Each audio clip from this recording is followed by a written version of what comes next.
Hello everybody, welcome to Stories by Shelley. You've chosen this story, Mandy and the Moonstones by Nicole Levin. Should we have a look what this is about? I wonder what moonstones are. Have you ever found any? Let's see what Mandy and the Moonstones is all about. There was a time when the moon was always full. It floated in the night sky like a perfect, shiny pearl. Look at the big, round moon. High on the hill in a small village lived the younger people. They were not afraid of the night because they had the moon to light their way. The moonbeams gave them glow in the dark moon tans, and their hair shone like fireflies. Every night the glow in the dark younger people gathered to dance like salamander snakes, tell pioneer worm stories, play their drums and river reed flutes, and sing and laugh. One night, while they were dancing, there was a great rumbling in the sky.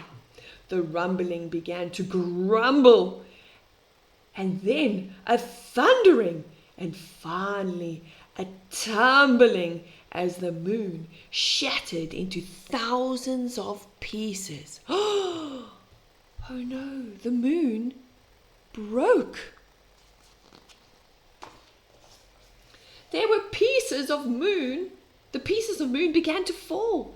"It's raining moon!" shouted a boy pointing towards the sky. "It's the end of the world!" cried his mother, bundling up the boy and running inside her house. As the moonstones pelted down from the sky, the terrified people huddled together in their huts. Eventually, the moon storm stopped, and all went quiet. Moonstones lay glowing all over the floor. Everyone was too afraid to move, except for a tiny girl named Mandi. She crept outside, picked up a few small moonstones, and turned them over in her hand. "They must be magic," she whispered. As if gathering hail after a storm, she collected as many moonstones as she could carry. Other villagers joined in, filling baskets and bags and boxes and cooking pots until they flowed with glowing moonstones. Over the next few days, the villagers started doing clever things with the moonstones. An old lady carved some stones into a set of glow-in-the-dark teeth. Look at that. She wore a moonstone grin all day long. A young man, hoping to impress the girls, stuck moonstones onto his toenails. Look there. But the girls were too busy making themselves moonstone necklaces to pay attention to him. Look, they made necklaces, toenails, and even moonstone teeth. Some of the villagers hung the bigger stones inside their homes as lamps. Others made shiny moonstone murals in the mud hut walls. But because there was no moon, the nights were as dark and black as an elephant's eye. People were afraid to come out at night to dance, sing, and tell their stories. The people's moon tans faded. As time passed, the villagers grew jealous of one another.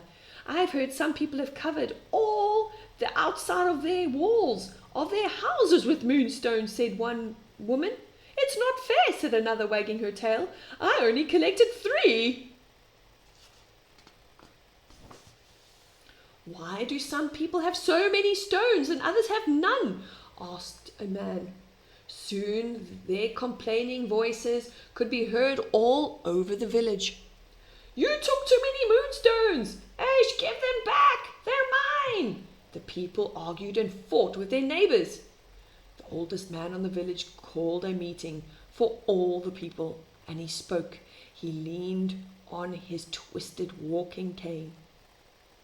"What has happened to our village?" he said, shaking his white head. "We are the younger people, the moon people, and once we were happy and joyful, but since the moon fell from the sky, we only know misery." The villagers were quiet. "My friends," said the old man, "what should we do?"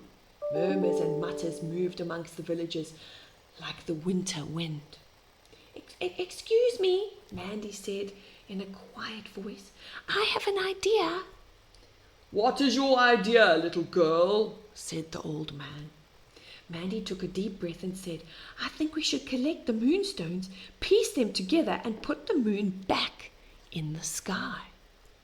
They didn't like that plan, and soon everyone was arguing. "No," cried a voice. "The moonstones are mine. I found them." "Yes, we found them," shouted another. "If we don't gather all the moonstones, what will happen to our village?" asked a lady. "What will happen? We will never sing and dance again, and we will never be able to see our way in the darkness of night without the moon," said the white-haired old man. Eventually, after much arguing and bickering, most people agreed that the moon should be put back in the sky. Those who did not agree stayed silent. The next evening, all the villagers, the tall, the short, the fat, the thin, the lazy, the energetic, brought their shiny moonstones to a clearing next to the river. As if repairing an enormous broken pot, they started to piece the moonstones together. Do you think you can fix the moon? Will they be able to bring everything back and make a big moon? "Has anyone thought how we're going to stick this moon together?" said a man. "What about porridge?" "That's our food. We could stick the moon together with cow dung." "Not strong enough." "Then we should use elephant poo." Everyone ignored this suggestion. "We could cook it in the fire." "How can we cook the moon? We need magic," said Mandi. "Agreed," said the villagers. Two men lit a fire and sent smoke high into the sky. They blew loudly on their ram horns, beat their animal skin drums, and sang the magic-making song. Soon all the villagers gathered together. They threw their animal bones, seashells, and leaves into the dusty ground. Rainbow-colored feathers, tiny moons, and a squawking pink flamingo twirled in the air. With a dramatic twirl, the villagers swished magic brooms in the air. Sparks and little moons whirled around. The villagers stamped their feet, swaying back and forth and chanting their ancient joining spell. Bits and pieces, rocks and stones, join together like skeleton bones. With all the magic to be found, make the moon fat and round. Do you think it worked? The villagers waited. Silence blew like dust through the air, but nothing happened. "Now what do we do?" asked one woman. Mandi thought for a moment. "Let's try using the same river mud we use for building our huts." "What a clever girl," said the white-haired old man. So the villagers went down to the river and collected buckets full of slippery mud, and they glued the moonstones together. Soon the moon stuck together fat and round. "It worked!" cried the villagers. "Ish, ish, ish! Not so fast," said the old man. "We still have to get it back up into the sky." So how do you think they are going to be able to move the moon up into the sky? What do you think they need?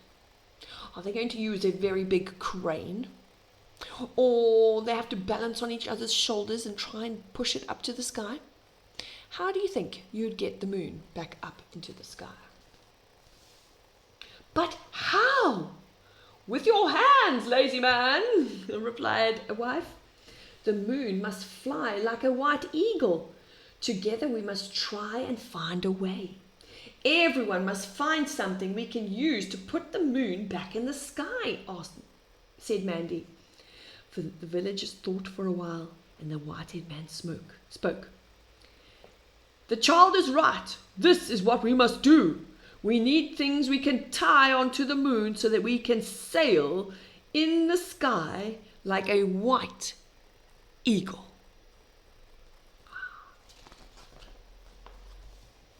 The villagers came back with ropes and pieces of cloth and long vine branches which they attached to the moon. The strong men climbed high into the trees. Push, heaved one. Lift, puffed another. Together, puffed a third. Aish, cried Mandi, clapping her hands. And soon, with much heaving and puffing, the big, the small, the young, the old worked together and lifted the moon up into the trees. Then, with one big heave, they catapulted it through the branches back up into the sky. The night wind blew the moon higher and higher and higher until it floated like a great white eagle. Its slippery, silvery glow lit up the village once again. It worked, shouted Mandi. We did it, we did it. But the moon was no longer perfectly round, and its surface was full of holes because not everyone had returned their moonstones that they had taken. Some were still in lamps, murals, and even set in false teeth. Suddenly a group of villagers ran towards Mandi, their arms full of moonstones. Wait, one puffed. These are the stones we kept for ourselves. Can they go back to the moon? It's too late, said Mandi. The moon is already in the sky.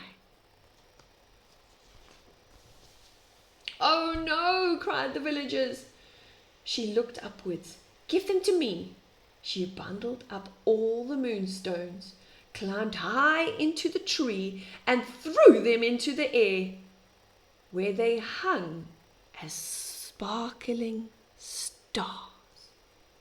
The villagers threw a great party to celebrate the return of the moon and the birth of the stars. Drums started to beat. Old friends who had become enemies hugged each other, and new friendships sparkled in the moonlight. They began to dance like salamander snakes, tell Mopani worm stories, and play their drums and river reed flutes, sing and laugh like they did before the moon fell from the sky.